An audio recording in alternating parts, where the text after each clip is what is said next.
Meghan's been blamed for the rift at the heart of Windsor and for Megxit, but actually, you know, was she just the catalyst that Harry needed to get out? She was included and mentioned in King Charles's first speech to the nation. I want also to express my love for Harry and Meghan as they continue to build their lives overseas.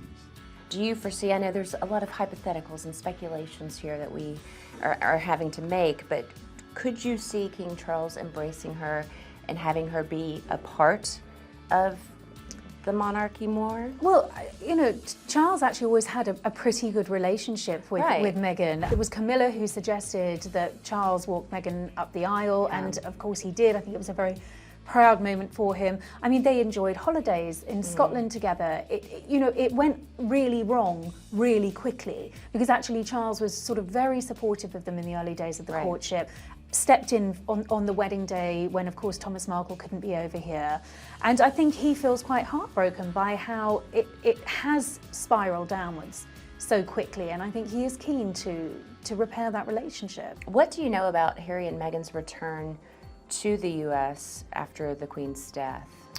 Well, they were certainly a major part of the days leading up to the Queen's funeral. I mean, we saw them on that walkabout in Windsor, and I think every effort was made to include them as much as possible. I mean, we saw Meghan in the car with Sophie, the Countess of Wessex. You know, the concessions were made so that Harry could be in his uniform. The only time really I suppose they were demoted was when they weren't at the state reception the night before the funeral, but that's because they're not working members of the royal family.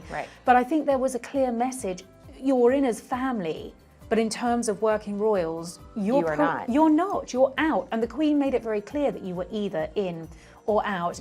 And so I think they probably returned to California with very mixed emotions, grief, possibly some regret over how things had panned out. I mean, don't forget that Harry and Meghan were invited to go to Balmoral to spend a weekend with the Queen with their children in that summer.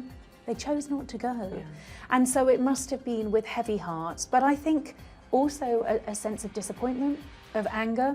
I mean, Harry didn't look happy. Do you think King Charles will force an amendment between the brothers? Well, I think it's very difficult for the King to force a reconciliation on anyone. It's either going to happen or it's not. And we know that, you know, Charles did have some conversations with Harry while he was over there, that there is this flicker of hope that there can be a reconciliation. It is his genuine hope that he can smooth things out.